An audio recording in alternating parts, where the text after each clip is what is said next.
Pessoal, antes de nós recebermos o nosso convidado no nosso podcast Conversa Aberta, eu gostaria de lhe fazer um convite todo especial. Se você está precisando realizar uma consulta oftalmológica, passe no consultório oftalmológico da doutora Iadira Castezana, ali na rua Coronel José Galdino, 606 no Bosque. O telefone é o 9985-2323. Passe lá e realize sua consulta. Olá pessoal, tudo bem? Estamos começando mais um Conversa Aberta. Hoje estou recebendo minhas convidadas, as assistentes de acusação do caso Joliane, a doutora Giciele Rodrigues, que está aqui ao meu lado, e a doutora Débora Pessoa, elas que participaram como assistente de acusação do caso Joliane. Gostaria que vocês se apresentassem para nós, falassem um pouco da trajetória de vocês, primeiramente no período acadêmico, falassem da questão profissional, do escritório, para que a gente possa prosseguir no nosso podcast. Bom, como você falou, meu nome é Giciele Rodrigues, eu tenho 35 anos. Minha trajetória acadêmica, quer que eu fale já da faculdade? Pode ser, onde a senhora estudou? Eu estudei na Uninorte, me formei na Uninorte em 2016 e comecei a advogar em 2017, E de lá até agora já tenho desenvolvido a advocacia esse período. 5 anos. Sim. E a doutora Débora Pessoa? Eu estudei junto com a doutora Giciele. Amiga da faculdade. Eu lembro que no primeiro período ela sempre faz muitas amizades, Tem essa facilidade e ela já fez amizade comigo. No primeiro período ela disse que a gente vai abrir um escritório. Então a parceria desde a época acadêmica? Desde a faculdade. Só que elas não acreditavam em mim, Tipo, você chegou pra mim e eu falava, vamos ser sócias e vamos abrir um Eu escritório. entrei na faculdade com o intuito de concurso. Foi. A doutora disse, não, a gente vai ser advogada. E ela sempre teve o sonho de ser advogada. E quando saiu da faculdade foi só se materializando, O que ela já objetivava. Porque assim, quando eu tinha mais ou menos 5 anos, eu me recordo muito bem, eu queria estudar. Eu ficava, quero estudar. E eu morava em São Paulo, Eu não sou do Acre, eu sou de Guarulhos, São Paulo. E eu me recordo, acho que eu tinha por volta de 4, 5 anos, eu ficava pedindo, insistindo muito para ir para a escola. E a minha mãe chegou pro meu pai e falou assim, ó, ela quer ir, Vamos colocar. E eu lembro quando meu pai me colocou no colo, falou assim pra mim, papai vai colocar você lá onde você quer, mas você me promete que você vai ser advogada? Aí eu prometo, só que eu não sabia do que ele estava falando, não sabia nem o que era advocacia, não sabia de nada. E fiquei com essa memória na minha cabeça. Infelizmente, por questões da vida, minha mãe e meu pai acabou separando, e a minha mãe veio de São Paulo para o Acre, trazendo consigo eu e meu irmão. Meu pai ficou em São Paulo e daí nós perdemos relação, cortamos vínculos, nós não sabíamos onde meu pai estava, não tinha como encontrá-lo. E eu cresci estudando, muito focada e sempre com essa questão na cabeça. Eu prometi que eu ia ser advogada, eu vou ser advogada e fui conhecendo o direito, fui conhecendo a profissão, o que o profissional da advocacia pode proporcionar para a sociedade e fui cada vez mais me apaixonando pela profissão. Quando eu tinha mais ou menos, acho que uns 21 anos, 22, consegui reencontrar meu pai, estive com ele tudo.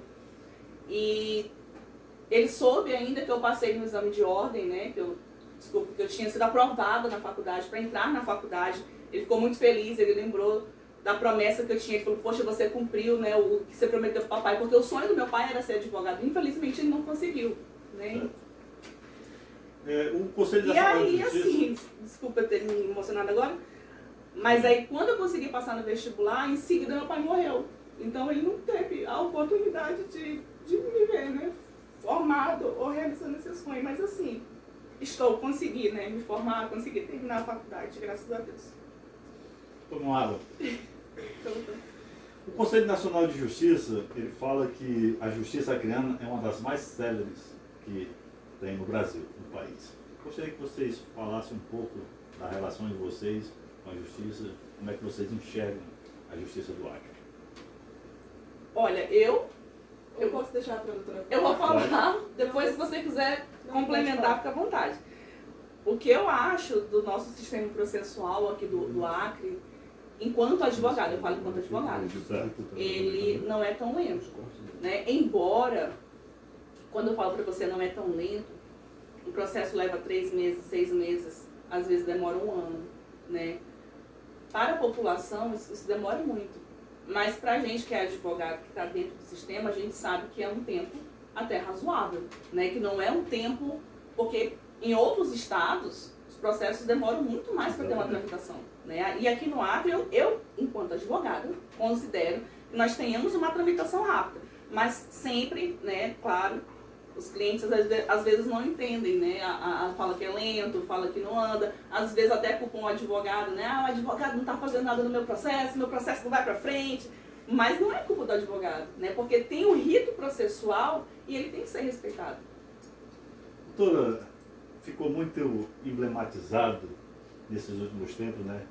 O caso de Oliane, onde vocês foram assistente de acusação. Gostaria que a senhora fizesse um resumo, né? Bombou aí na internet a sua sustentação, né? Com relação à imprensa, tudo que ocorreu.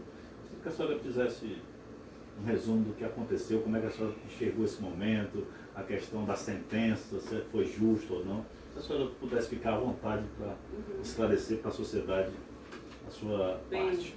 O caso da Joliane, né, que após tanto tempo acompanhando a família, eu carinhosamente passei a chamá-la de Julie, né? Assim como a mãe dela também chamava, os irmãos dela também chamavam ela de Julie. Então, vou me referir a ela com esse carinho, né? A Julie.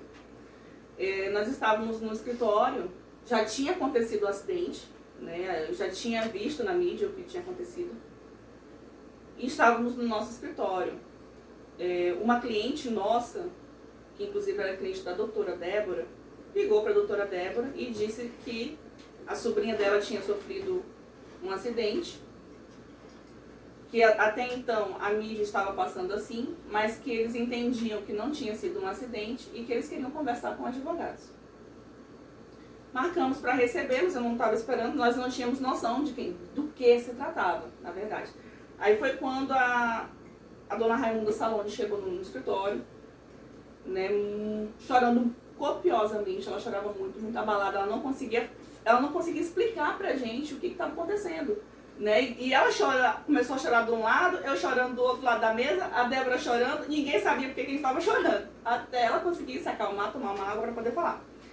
E ela falou: doutora, minha filha foi morta em um racha, só que ninguém está fazendo nada, vai ficar como se fosse um acidente, a gente não pode deixar isso acontecer. Aí eu: mas por que a senhora veio a mim? Ela falou: porque indicaram vocês, né? E ela disse que já tinha vindo de outros advogados, e os advogados tinham cobrado dela absurdos para fazer a defesa, né? Ou para tentar auxiliar ela ali no criminal, auxiliar ela ali no trabalhista, né? Que tinha as questões de FGTS, aquelas coisinhas de DPVAT. E naquele momento, eu fiquei tão abalada, a doutora também, eu olhei para o Raimundo, meu esposo, olhei para a Débora e falei assim: gente, ela realmente não tinha dinheiro. Eu falei: vocês se importam em nós trabalharmos para ela pro bono sem cobrar dela? Aí fizemos uma reunião apartada e eles concordaram, né, em trabalhar, porque toda vez que a gente faz um pro bono, a gente deixa de, né, ganhar de outras formas. E é um trabalho que é exercido, que é empregado. Concordamos os três e começamos a ajudar a dona Raimunda. Isso não descaracteriza nada o ramo do direito, né? Não, de forma nenhuma, de forma nenhuma. Perfeito. Tá? E começamos a trabalhar. No caso da Juliana, fomos à delegacia, conversamos com o delegado, tiramos as dúvidas que a dona Raimunda tinha, né? Começamos a ajudar, né, no inquérito, conforme nós poderíamos ir acrescentando, e o caso foi evoluindo. Até aquele momento, nós não tínhamos noção de que realmente pudesse chegar onde chegou, né? Porque só o que tínhamos era a dona Raimunda falando que foi um racha, algumas pessoas falando que foi um racha, mas nós não sabíamos. Até então, estávamos tratando como se realmente fosse um acidente de trânsito, né? E aí, o delegado Alex Dani, muito empenhado, muito dedicado, trabalhou nas minúcias para realmente buscar a verdade, né? Porque assim, não era uma questão de querer condenar por condenar. Era questão de buscar a verdade, até porque não é o objetivo da justiça punir pessoas que são inocentes, né? Porque aí sim seria uma injustiça. Nos habilitamos lá na fase do inquérito policial, depois nós pedimos licença ao Ministério Público, pedimos licença ao doutor Alisson, juiz da 2ª Vara do Tribunal do Júri, para que pudéssemos nos habilitar enquanto assistentes de acusação. Porque a ação é do Ministério Público, né? Ele é o dominus litis, ele que é quem vai fazer a acusação, que vai fazer toda a representação processual. Dr. Efraim Mendonça nos aceitou lá como assistente de acusação e nós passamos a trabalhar conjuntamente na parte que cabe assistir a dona Raimunda dentro do processo. Me tira uma dúvida, Sim. com o leigo. A promotoria, se ela perceber que, não sei se é uma percepção, mas é alguma coisa, que o réu é inocente, ele pode trabalhar em favor do réu? Pode. Inclusive, o doutor Efraim deixou bem claro na sustentação dele que se ele perceber o contrário, ele não teria problema nenhum em voltar atrás na denúncia e falar o contrário, né? E assim, já conhecemos o caráter dele, nem enquanto advogados, né? É o que a gente pode falar, e realmente ele é uma pessoa que se porta dessa maneira. Perfeito, pode prosseguir. E começamos a trabalhar na ação. Ainda não, assim, tratávamos como se fosse ser tratado como um homicídio simples, né? Nada que fosse a júri. E começou a tomar proporções, porque a mídia, ela deu muita atenção para dona Raimunda. Sim. Muita atenção para o caso. A mídia foi... a nossa mídia aqui no estado do Acre, ela é uma mídia muito responsável, de um modo geral. Né? E começou assim... o Ícaro foi para Fortaleza. A mídia mostrava, né? Teve o racha. A mídia mostrava. Teve uma festa lá numa distribuidora do Raimundo Melo. A mídia mostrava. Então, em momento nenhum a mídia criou situações, né?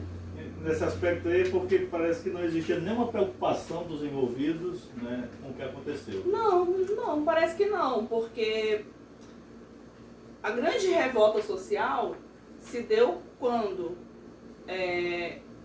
o Ícaro atingiu a Giuliane, deixou o carro muitos quilômetros, né, distante do local, abandonou. No socorro. Isso. Saiu de mãos dadas com a namorada dele, né, como se não tivesse acontecido nada.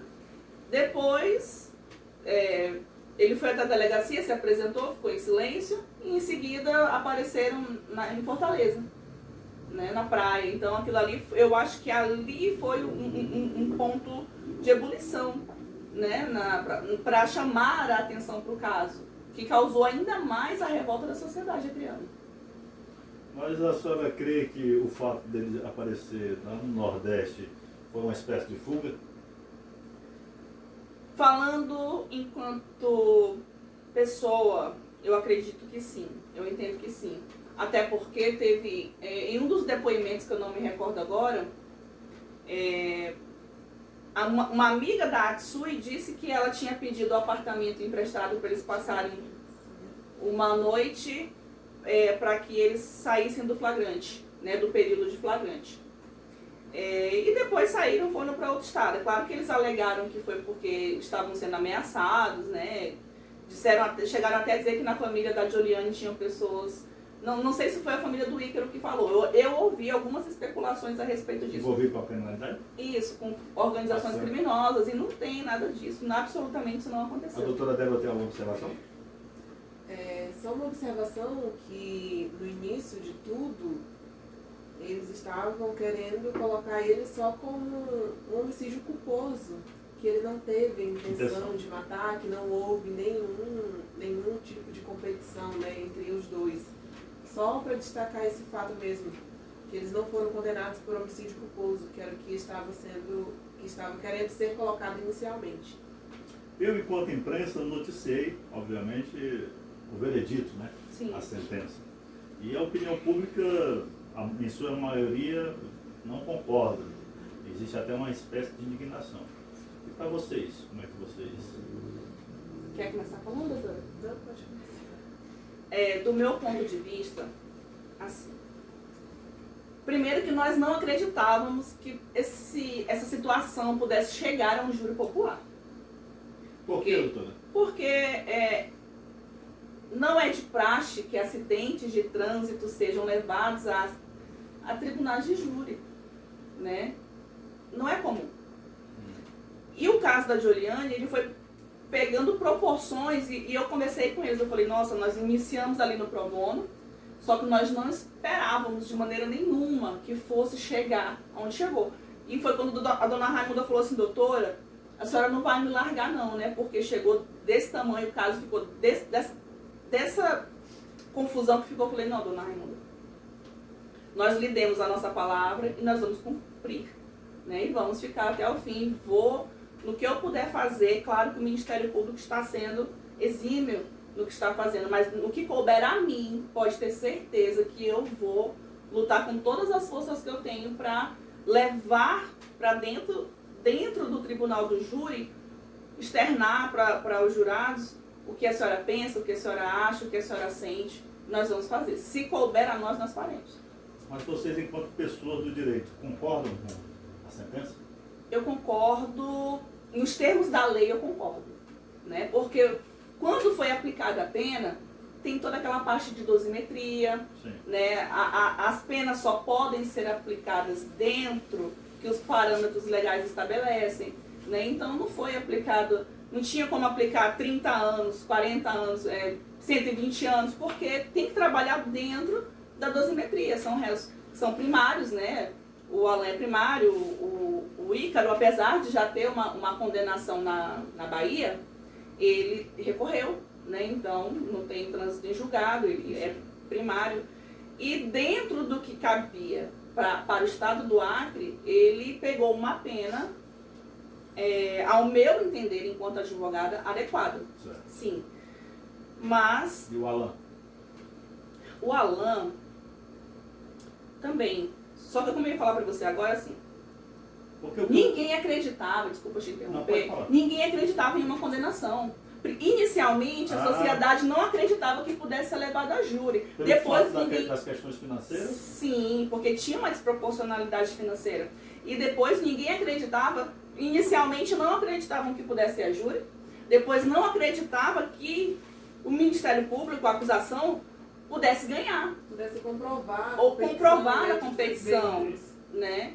E depois que ganhou, a sociedade revoltou porque a pena foi baixa, né? Certo. Agora, assim, para as pessoas que não conhecem as leis... Baixa na concepção deles, que fica bem claro. Dosimetria de pena, baixa na concepção da sociedade, porque chocou tanto a sociedade que a sociedade queria uma pena mais alta.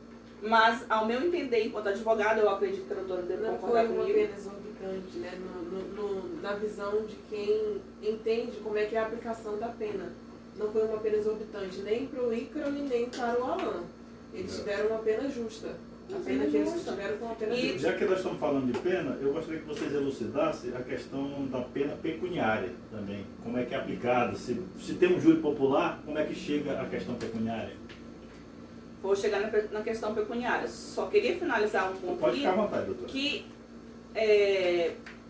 lá na tribuna, na plenária do júri, quando chegamos lá, acreditava-se que o Ícaro seria condenado e o Alan seria absolvido. Então, assim, nós chegamos lá desacreditados, né? Claro, preparadíssimos, né? Doutor Efraim trabalhou muito nesse caso, se preparou muito para fazer a defesa técnica, que foi uma defesa altamente competente, com base, claro, dos laudos periciais, tudo. Mas nós chegamos lá sem certezas. E quando foi prolatada a sentença, foi motivo até de surpresa para nós, né? O fato de ambos terem sido condenados. Agora, da questão que você me perguntou, da condenação pecuniária. Porque a sociedade ela enxerga que tem um júri, né? Sim. E que são eles que vão dar a sentença, sim, entre aspas. Uhum. Né? Mas como é que chega a questão da pena pecuniária? A pena pecuniária, ela... É o próprio juiz, né, que arbitra. Ele não precisa do júri popular para poder decidir quanto é que eles vão ganhar. o júri ele só decide com relação aos quesitos de que se foram eles que cometeram o crime, se eles tiveram culpa na concorrência da competição, né, que foi quando configurou o homicídio doloso. Dano à família. Isso. Sim. Se foi o dano que eu digo, dano da morte que eu falo, né? Certo. Se foi se o Alan teve alguma participação no homicídio, então o júri decide esses aspectos. Quando chega no aspecto material, pecuniário, né, o próprio juiz, ele que decide em sentença, depois do que o júri já tem decidido. Da culpa do homicídio. Aí no caso, ó, o juiz estabeleceu, né, com base no que a Juliane ganhava mais ou menos, né, uma faixa de R$2.000, aí ficou dentro de um princípio de razoabilidade, proporcionalidade de cálculos, né, que o juiz fez, seria fixada aí 100 mil para o acusado Ícaro e 50 mil para o acusado Alan. Sim, isso. E aí foi Tem uma pensão também, né? tem a pensão vitalícia que a doutora está mostrando agora aqui, equivalente a quanto, doutora? Salvo engano, foi 500 para o Ícaro e 400 para o Alan, não é isso? Isso. Né? Não. Não? Estou enganado? Essa daqui é do Ícaro, né? Ah, Que é 900 do Ícaro. 977,77 do Alan. e o do Alan 488,88. Parte justa também para vocês? Sim, eu entendo que sim. Sim. Porque o juiz considerou também uma pensão de forma com os cálculos previdenciários, né? Certo. Ele não poderia dar todo o valor que ela recebia, porque se um dia chegasse a Previdência não é considerado o valor 100%. Então, o valor que ele arbitrou, eu entendo também que foi um valor, na visão do direito, uma pensão também justa. Minhas amigas, eu creio que a sociedade mostrou indignação muito pelo Alan não ter ficado preso. O que é que vocês acham dessa questão? Então, o Alan, ele, como eu te falei, ele é primário. Ele, se eu não me engano, ele ficou preso já há 1 ano e 9 meses, não foi, doutor? 1 ano e 9 meses. Ele pegou uma pena de 7 anos e quanto? Foi menos que 8 anos. 11 meses. Foi 7 e 11 meses, né? Então foi menos que 8 anos. E como ele já tinha cumprido aí, acho que aproximadamente um sexto, ou um pouco mais que um sexto. É a detração que chama? Isso, foi feita a detração da pena. E ele já estava com a detração, ele já atingiria o semiaberto. Então, com a detração, levando em consideração o período que ele já tinha ficado preso, E o regime também, né? e o regime que, né, o juiz fez a detração, foi fixado o regime semiaberto, né, para que seja instalado nele um monitoramento eletrônico, vai ser feito depois um relatório de acompanhamento de pena, e ele vai cumprir e depois vai tirar. Eu creio que nós elucidamos, né, um pouco em relação ao caso ali. Mas tem mais alguma coisa que vocês queiram acrescentar, que vocês acham que seria de importância para que chegue ao conhecimento da opinião pública? Tem, doutor? É só com relação à fase da execução da pena.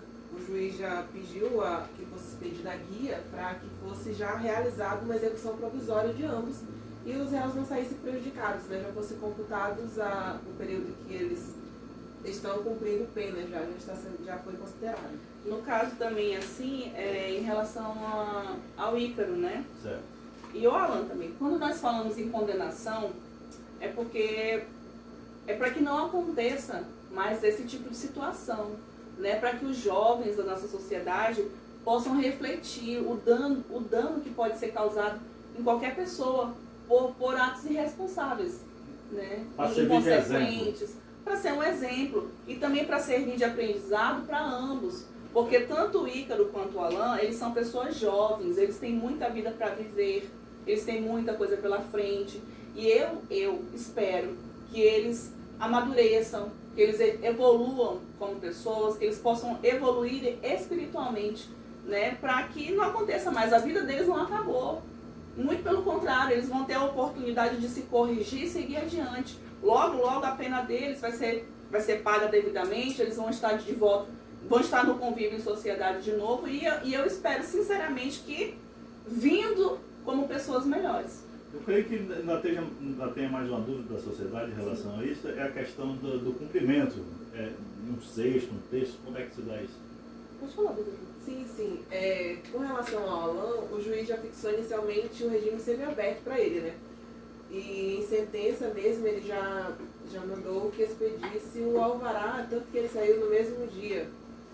Com relação ao Ícaro, vai ser computado os dias, o período que ele ficou preso, que é 1 ano e 9 meses, e da pena que o juiz, que foi determinado em juízo para ele vai ter que cumprir 1/6, porque não se trata de um crime hediondo, né? Então, ele cumprindo 1/6, os advogados dele já podem fazer o pedido para progressão de regime para o semiaberto. Creio que era mais um do Carlos, Oliane. Eu gostaria que vocês falassem do trabalho de vocês, do escritório, a prestação de serviço que vocês podem prestar para a sociedade. Bom, eu sou advogada, sou pós-graduada em processo de execução penal, pós-graduanda em processo penal, embora eu goste de outras áreas, né, mas acabou que a parte da criminal acabou me envolvendo mais, né, em relação ao trabalho. Certo. Acabei me tornando uma advogada mais no viés da área criminal. Nós atendemos, né, bastante pessoas nessa área e assim, eu me sinto muito feliz, né, é um sonho realizado, é um desejo realizado, mas também gostamos muito, né, de estar ajudando as pessoas, orientando, porque eu acho que o advogado ele tem um papel importante na sociedade, né, porque o nosso trabalho ali, quando alguém contrata um advogado, eu entendo que se ele me procurou, é porque ele está querendo uma pessoa que proteja ele, que ajude ele a resolver um problema ou a carregar um fardo que ele não está conseguindo sozinho. Então, eu entendo que se eu entrar, eu tenho que ser essa alavanca, né, que vai ajudar, que vai entrar para realmente tentar resolver de alguma forma. Uma espécie de auxílio. Né? Isso, um auxílio. Doutora, como é que é a relação da advocacia com juízes e promotores? Aqui no estado do Acre, ao meu ver, é muito boa, né? A nossa ordem, ela sempre que precisa, ela é muito bem recebida nos tribunais de justiça, né? Justiça Federal, Polícia Federal, todos nos recebem muito bem. Posso falar isso para você enquanto advogada e também porque eu já fui vice-presidente da Comissão de Prerrogativas da OAB, então eu já acompanhei isso de perto, né? Todos os juízes nos recebem muito bem, né? Recepcionam os advogados muito bem. Então eu acredito que nós temos uma relação de cortesia, de educação e nada que venha desabonar de qualquer forma, tanto a parte da advocacia ou da OAB, nem do Tribunal de Justiça. É uma relação harmônica. Eu vou citar nomes de pessoas públicas e que tenham, de certa forma, alguma relação com o direito. Gostaria que ambas dessem sua concepção em relação a essa pessoa. Doutor Efraim Mendonça. O doutor Efraim Mendonça, ele é Ministério Público. Certo. Então, automaticamente, eu sou advogada. Na maioria das vezes, nós trabalhamos em partes antagônicas, né? MP aqui, advogada aqui, e acaba que a gente tem que trabalhar ali, de certa forma, discordando, divergindo da tese um do outro. Mas, enquanto esse tempo que eu fui assistente de acusação, eu pude conhecer o doutor Efraim, né? Vi a paixão, o amor, o zelo que ele tem pela profissão, o quanto ele leva a sério o trabalho que ele desenvolve, né? O Ministério Público, como hoje eu tenho uma outra visão do Ministério Público, enquanto advogada, eu particularmente tenho outra visão. O doutor Efraim é uma pessoa muito humana, que se importou mesmo, né, com esse caso que eu presenciei. Ele estudava muito, às vezes eu olhava assim no WhatsApp, depois da audiência, 3h30 da manhã ele estava estudando, 4h30 da manhã ele estava estudando, acordando 5 horas, então foi assim, muito exaustivo para todos nós, mas ele se empenhou de forma extraordinária. Então, assim, o que eu tenho para falar dele que eu admiro muito. E mesmo que amanhã estejamos em partes antagônicas novamente, mas a consideração e o respeito seguirá sempre. Doutor Alisson Braz. Doutor Alisson Braz. Doutor Alisson, ele é o juiz da 2ª Vara Ele é um homem muito humilde, muito mesmo. Apesar da posição do cargo que ele ocupa, ele é uma pessoa muito humilde. Na sessão, não era, Débora? Os acadêmicos de direito estavam lá, ele parava lá, o que ele estava fazendo nos intervalos, pegava garrafa de café e ia servir café para todo mundo lá fora. E ele consegue coordenar o tribunal do júri e manter ali o respeito, manter o padrão, sem que vire uma confusão. Então, apesar de ele ter um cargo de destaque, apesar de ele ser um juiz, ele também é uma pessoa muito humana, muito bondoso, muito generoso, apesar de ser firme. Ele é firme. Quando tem que ser firme, ele é firme. Mas ele é um dos juízes que eu admiro muito. E isso serve também até para desmistificar muito a figura rigidez que é passada, né, das pessoas que compõem a justiça. Né? São seres humanos, são pessoas que têm família, sim. Né, São e pessoas que prestam um relevante serviço à sociedade. Sim, sim. É muito importante isso. Raimundo Laureano. Aí agora você tocou no coração, né? Raimundo Laureano é meu marido. Ele está aqui? Tá ali. Nós estamos juntos já, mês que vem faz 7 anos, né? E nós começamos uma parceria na vida, no trabalho, né? Hoje ele é acadêmico de Direito, está quase terminando. Também é estagiário da OAB. E trabalha conosco também no escritório. É nosso braço direito, é nosso braço esquerdo, é o nosso suporte, né, doutora? Eu conversei aqui com a doutora Gisele Rodrigues e a doutora Débora Pessoa, elas que foram da assistente de acusação no caso de Oriane, né, e que prestam um relevante serviço à sociedade criança. Débora Pessoa. Pois é, a Débora ela é muito parceira, né, ela é altamente inteligente e ela me dá todo o suporte, né, para que eu possa estar na frente aqui trabalhando. Se eu estou na frente aqui trabalhando é porque eu tenho todo um suporte técnico por trás. Então, ela é o cérebro, né, da equipe, ela é o cérebro. Então, eu tenho a agradecer muito a ela. Já estamos aí em 11 anos juntos, caminhando juntos aí, né, e tenho fé em Deus que vai ser para o resto da vida. Também gostaria de agradecer uma amiga nossa, doutora Viviane Santos, que eu a convidei para que ela pudesse estar conosco na assistência de acusação. Uma advogada também altamente competente, fez uma sustentação muito boa lá na plenária. E quero agradecer ela também por ter nos ajudado, né, nessa empreitada, e graças a Deus deu certo. Eu conversei aqui com a doutora Gisele Rodrigues e com a doutora Débora Pessoa, elas que fizeram parte como assistente de acusação do caso de Oriane, que são pessoas nobres e que prestam um relevante serviço à sociedade. Muito obrigado pela participação de vocês. E você, gostou? A ideia é essa. Um forte abraço.